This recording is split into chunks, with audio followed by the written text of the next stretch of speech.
How do you reflect a polygon over a horizontal or vertical line? You reflect a polygon over a horizontal or vertical line by reflecting one vertex at a time. The reflected vertices are placed the same distance from the reflection line and at a right angle, in the opposite direction from the original points. After connecting the reflected vertices in the same order as the original shape, you end up with the reflected polygon. Let's look at an example. You're asked to reflect a triangle over a vertical line, which intersects the x-axis at x equals 4. Let's begin with the vertex nearest to the line of reflection. This point is placed 1 unit left of the reflection line. So, your reflected point should be placed 1 unit right. Let's move clockwise to the next vertex. It's placed 3 units left of the reflection line. So, place your new vertex 3 units right. Remember, it must be at a right angle. There is only 1 point left.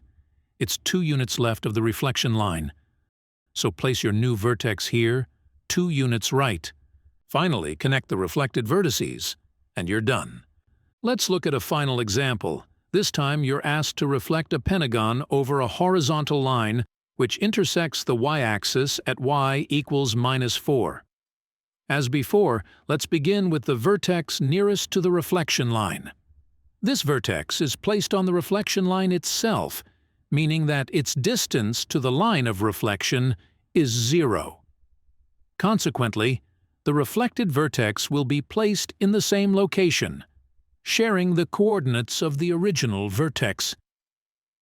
Let's move clockwise to this vertex, placed 1 unit above the reflection line. The reflected vertex will have to go here, 1 unit below the reflection line.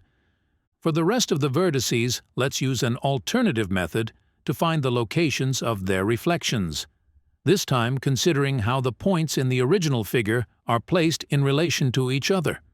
This will make more sense once you get started. Let's see how this vertex in the original figure is placed in relation to the next vertex to be reflected. To get from here to here, you move 1 unit left and 2 units up. Now you can make the same reflected movement on the other side of the reflection line. First move 1 unit left and then 2 units down.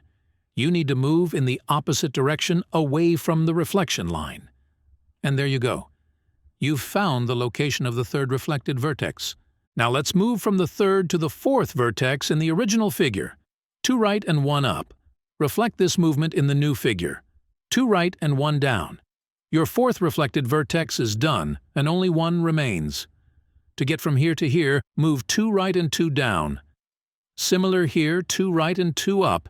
It's time to connect the reflected vertices, and you're done. You reflect a polygon over a horizontal or vertical line by reflecting 1 vertex at a time.